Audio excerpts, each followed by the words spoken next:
इतिहास वाले दिन ये बहुत वड्डी गल है, बहुत वड्डी गल है कि उन्होंने स्टेज से धन्यवाद जो कर रहे सन परिवार के पिता जी उन्होंने, और उन्होंने ये गल कही कि बिल्कुल किसी प्रकार की राजनीति साडे परिवार नाल नहीं हुई। उल्टा राजा वड़िंग ने यह कहा सी कि आपां राजनीति दे विच नहीं आउणा। इस दे बावजूद अगर सानू कोई ये सवाल करे कि असीं राजनीति उछाल रहे हैं या कोई फायदा ले रहे हैं या उस परिवार नाल राजनीति कर रहे हैं, ये बिल्कुल माड़ी गल है। दूसरी गल जिहड़ी तुसीं गाणे दी गल कही है, गाणे दे विच किते भी सिद्धू मूसेवाला साहब दे नाम दे नाल कोई वोट मंगण दा काम, ये गाना गोल्डी जिहड़ा साडा चुनाव लड़ रहा मुंडा उन्हें आपदे ते गाना जिहड़ा बनाया है, ਉਹਦੇ ਵਿੱਚ एक तस्वीर सिद्धू मूसेवाला दी आउंदी है। बिल्कुल उन्हां हालातां दी भी इस तरह के हालात हैं पंजाब च। उन्होंने बिल्कुल नहीं ये कहा कि सानू सिद्धू मूसेवाला जी के नाम ते वोट पाओ या साडे नाल सी। और असीं भी जो आपका भाषण दिन्ने ਉਹਦੇ ਵਿੱਚ ਇਹ ਗੱਲ रखते हैं कि इस तरह के हालात हुण अज भी सिद्धू मूसेवाला की गल प्रताप सिंह बाजवा जी ने कही है।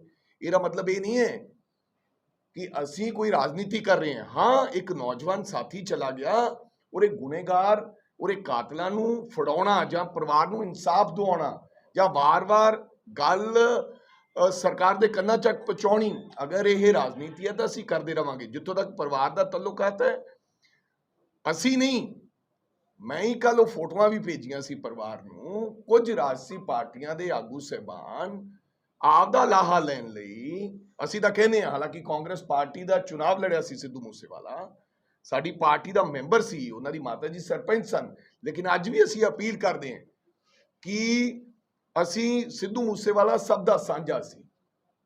उहदे जाण तो बाद वो पूरे देश दुनिया के लोगों का सांझा व्यक्ति सी। असीं उहदे नाम ते बिल्कुल कोई ना वोट मंग रहे हैं, ना किसी नूं सानूं वोट सिद्धू मूसेवाला के नाम ते पाउणी चाहिए। पर हाँ, अंतिम समय तक सिद्धू मूसेवाला के इंसाफ तक लैण लई कांग्रेस पार्टी लड़ती रहेगी। ये आवाज सरकार के कन्नां तक पहुंचाउणी रहेगी। भाई दिलावर सिंह की फोटो लगाई गई है जी अमृतसर के विच, जिन्हां ने बेअंत सिंह नूं करिया सी। केंद्री सिख अजायब घर च फोटो लगाई गई है, ਉਹਦੇ ਬਾਰੇ ਕੀ ਕਹੋਗੇ? मैं इस प्रकार से कोई टिप्पणी नहीं करना चाहता, पर मैं ये गल जरूर कहना चाहता कि अज दीयां राजनीतिक पार्टियां जिस तरह के रोजाना के बयान आने, जिस तरह अकाल तख्त जथेदार साहब का यह कहना कि सिख नौजवानों को मॉडर्न हथियारों की लोड़ है, हालांकि मैं उन्हों का सत्कार करदा है, इहो जिहियां गल्लां करनियां और बंदी सिंघां दे नाम ते वोट मंगण वाली गल करनी और पंजाब का माहौल खराब करने की कोशिश करनी। मैं यही बेनती करनी चाहना है कि पंजाब ने बहुत संताप हो गया है, पंजाब ने बड़ी जद्दोजहद की है।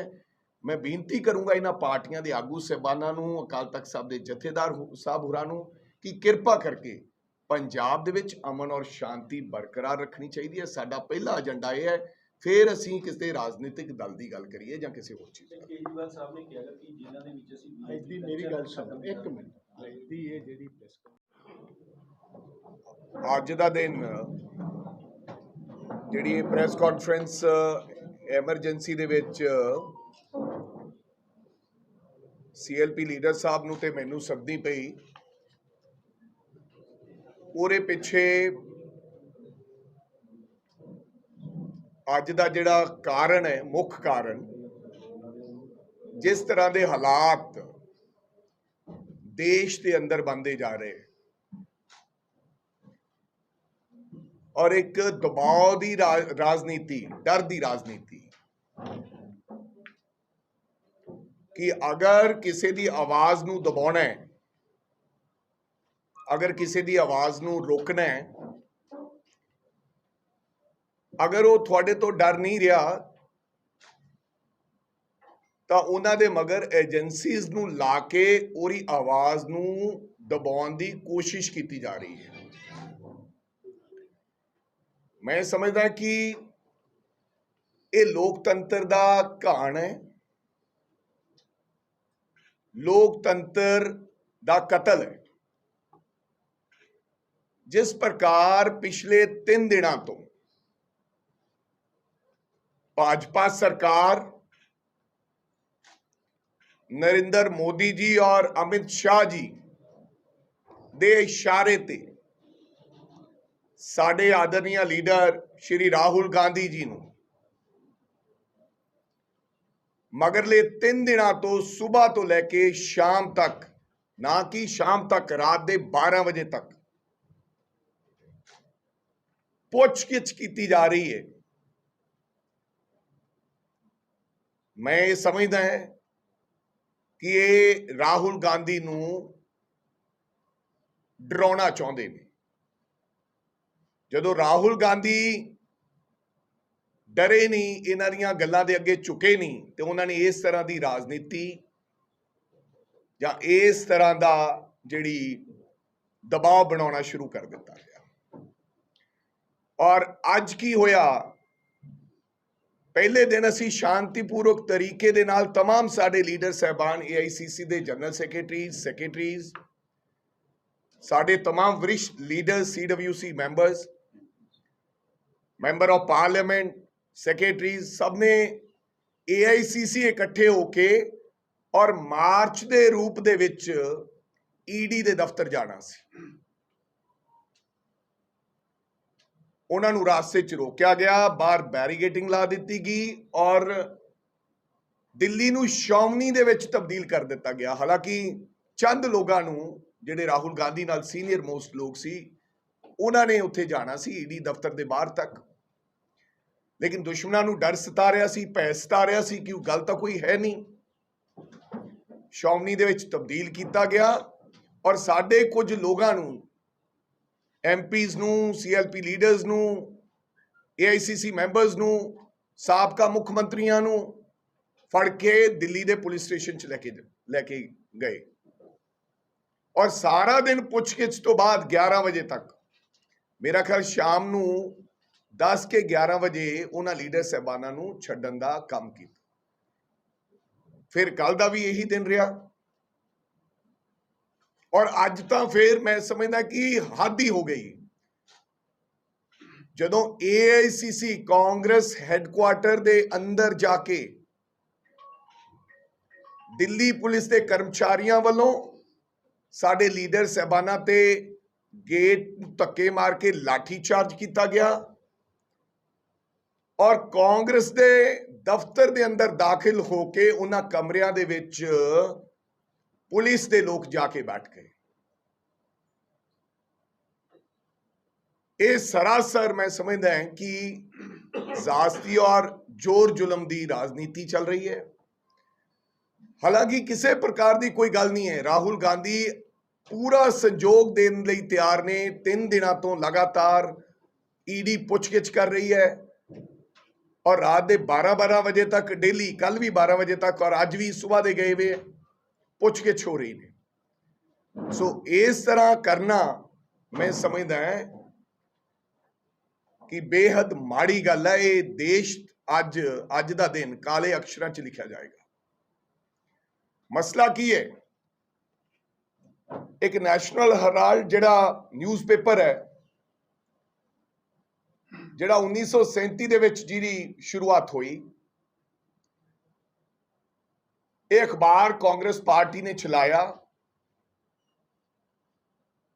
ये अंग्रेजां दे खिलाफ उदों लोगों दे विच जाण दा माध्यम नहीं सी कोई, ना ही तो सोशल मीडिया सी, ना ही कोई टेलीफोन सी। ये अखबार अंग्रेजां दे खिलाफ जो उन्हां दीयां नीतियां सन, जहां साडी लड़ाई सी, ये असी इस अखबार दे राही लोगों दे विच आपदी गल पहुंचाउण दा काम करदे सी। नैशनल लेवल दा ये अखबार सी और की होया कि इस अखबार नूं चलाउंदे चलाउंदे 2002 तक अखबार दे उत्ते 90 करोड़ रुपए का कर्ज हो गया। वो कर्ज काहदा सी? वो जाता उन्हां साथियां दी, पत्रकार जिहड़े साथी सी उहदे च काम करदे सी, उन्हां दीयां तनखाहां दा कर्ज सी, जां उन्हां दीयां VRS देनियां सन जिहड़े रिटायर हो गए सन, जिन्हां ने ਦੇਸ਼ ਦੀ ਆਜ਼ਾਦੀ ਦੀ ਲੜਾਈ ਲੜਦਿਆਂ ਅਖਬਾਰ ਦੇ ਵਿੱਚ ਕੰਮ ਕੀਤਾ, ਉਹਨਾਂ ਦਾ ਮਿਹਨਤਾਨਾ ਸੀ, ਜਾਂ ਫਿਰ ਗਵਰਨਮੈਂਟ ਦੀਆਂ ਜਿਹੜੇ ਕੋਈ ਲੀਜ਼ ਮਨੀ ਸੀ ਜਾਂ ਬਿੱਲ ਦੇਣੇ ਸੀ, ਇਹ ਉਹ तमाम 90 ਕਰੋੜ ਰੁਪਇਆ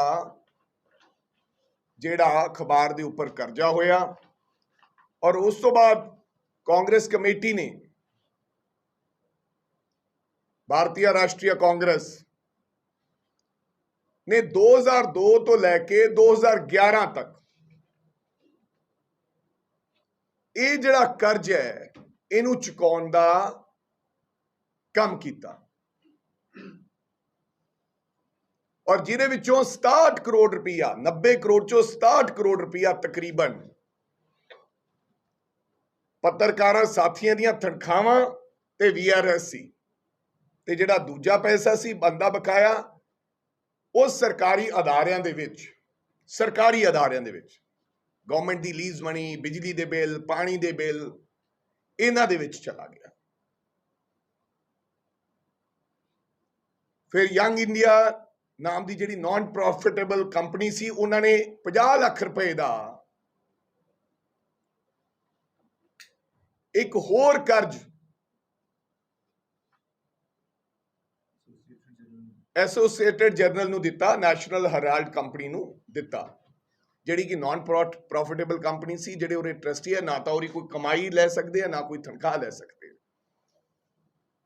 ਸੋ ਇਹ ਸਾਰੇ ਘਟਨਾਕ੍ਰਮ ਦੇ ਵਿੱਚ ਨਾ ਤਾਂ ਕਿਤੇ ਮਨੀ ਲਾਂਡਰਿੰਗ ਹੋਈ। ਮਨੀ ਲਾਂਡਰਿੰਗ ਈਡੀ ਦਾ ਮਤਲਬ ਹੈ ਕਿ ਅਗਰ ਕਿਸੇ ਨੇ ਆਪਦਾ ਕਾਲਾ ਧਨ ਨੂੰ ਵਾਈਟ ਦੇ ਵਿੱਚ ਤਬਦੀਲ ਕੀਤਾ, ਜਾਂ ਕੋਈ ਪੈਸਾ ਕਿੱਥੋਂ ਲੈ ਕੇ ਆਈ ਤੇ ਕਿੱਥੇ ਲਾਤਾ, ਇਹ ਤਾਂ ਕੋਈ ਮਤਲਬ ਹੀ ਨਹੀਂ ਬਣਦਾ। ਔਰ ਇਹ ਸਾਰੇ ਦਾ ਸਾਰਾ ਮਸਲਾ ਆਲਰੇਡੀ ਕੋਰਟ ਦੇ ਵਿੱਚ ਹੈ। ਇਹ ਜਾਣ ਬੁੱਝ ਕੇ, ਇਹਦੇ ਵਿੱਚ ਕਿਸੇ ਮਨੀ ਲਾਂਡਰਿੰਗ ਨਹੀਂ ਹੋਈ, ਇਹ ਜਾਣ ਬੁੱਝ ਕੇ ਦਬਾਅ ਦੀ ਰਾਜਨੀਤੀ, ਗੰਦਾ ਕਰਨ ਦੀ ਰਾਜਨੀਤੀ। ਅੱਜ ਕੱਲ ਇਹ ਦੇਸ਼ ਦੇ ਵਿੱਚ ਇਹ ਨਵਾਂ ਕੰਮ ਚੱਲ ਪਿਆ ਕਿ ਅਗਰ ਕਿਸੇ ਦੀ ਆਵਾਜ਼ ਨੂੰ ਦਬਾਉਣਾ ਚਾਹੁੰਦੇ ਹੋ ਤਾਂ ਉਹਦੇ ਖਿਲਾਫ ਏਜੰਸੀਜ਼ ਨੂੰ ਮਗਰ ਪਾ ਦਿੱਤਾ ਜਾਵੇ, ਤਾਂ ਜੋ ਡਰਦਾ ਮਾਰਾ ਜਾਂ ਤਾਂ ਬੋਲੇ ਨਾ, ਤੇ ਜਾਂ ਉਹ ਸਾਡੇ ਨਾਲ ਆ ਜਾਏ। ਸੋ ਇਸ ਤਰ੍ਹਾਂ ਦੀ ਰਾਜਨੀਤੀ ਕਦੇ ਪਹਿਲਾਂ ਹੋਈ ਨਹੀਂ ਸੀ। ਅਸੀਂ ਇਹਦੀ ਪੁਰਜੋਰ ਨਿੰਦਾ ਕਰਦੇ ਹਾਂ, ਔਰ ਕੱਲ ਨੂੰ ਜਿਵੇਂ ਹੀ ਦਿੱਲੀ ਤੋਂ ਨਿਰਦੇਸ਼ ਆਉਣਗੇ, ਅਗਲੀ ਕਾਰਵਾਈ ਹੋਏਗੀ, ਕਿਉਂਕਿ ਪਹਿਲੇ ਦਿਨ ਅਸੀਂ ਈਡੀ ਦੇ ਬਾਹਰ, ਦਫ਼ਤਰ ਦੇ ਬਾਹਰ ਧਰਨਾ ਲਾਇਆ ਸੀ, ਔਰ ਅਸੀਂ ਇਹਦੀ ਅੰਤਿਮ ਸਮੇਂ ਤੱਕ ਇਹ ਕਾਂਗਰਸ ਪਾਰਟੀ ਲੜਾਈ ਲੜੇਗੀ। ਬਿਲਕੁਲ ਅਸੀਂ ਅੰਗਰੇਜ਼ਾਂ ਦੇ ਅੱਗੇ ਨਹੀਂ ਝੁਕੇ। ਕਾਂਗਰਸ ਪਾਰਟੀ ਦਾ ਜਿਹੜਾ ਇਹ ਖੂਨ ਹੈ, ਔਰ ਕਾਂਗਰਸ ਪਾਰਟੀ ਦੀ ਜਿਹੜੀ ਸਾਨੂੰ ਪ੍ਰੇਰਨਾ ਹੈ, ਉਹ ਇਹ ਹੈ ਕਿ ਅਸੀਂ ਕਿਸੇ ਦੇ ਅੱਗੇ ਝੁਕਣਾ ਨਹੀਂ ਹੈ।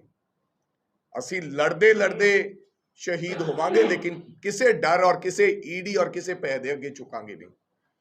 ਸੋ ਇਸ ਕਰਕੇ ਅੱਜ ਅਸੀਂ ਚਾਹੁੰਦੇ ਸਾਂ ਕਿ ਇਹ ਜਿਹੜੀ ਸਾਰੀ ਸੱਚਾਈ ਹੈ, ਇਹ ਅਸੀਂ ਲੋਕਾਂ ਦੇ ਤੱਕ ਪਹੁੰਚਾਈਏ। ਤੁਹਾਡੇ ਨਾਲ ਗੱਲਬਾਤ ਕੀਤੀ ਸੀ। ਹੁਣ ਮੈਂ ਸਾਡੇ ਬਹੁਤ ਹੀ ਸਤਿਕਾਰਯੋਗ ਲੀਡਰ, CLP ਦੇ ਲੀਡਰ ਪ੍ਰਤਾਪ ਸਿੰਘ ਬਾਜਵਾ ਜੀ ਨੂੰ ਬੇਨਤੀ ਕਰਾਂਗਾ ਕਿ ਉਹ ਵੀ ਤੁਹਾਡੇ ਸਨਮੁਖ ਇਸ ਮੁੱਦੇ ਤੇ ਆਪਦੀ ਗੱਲ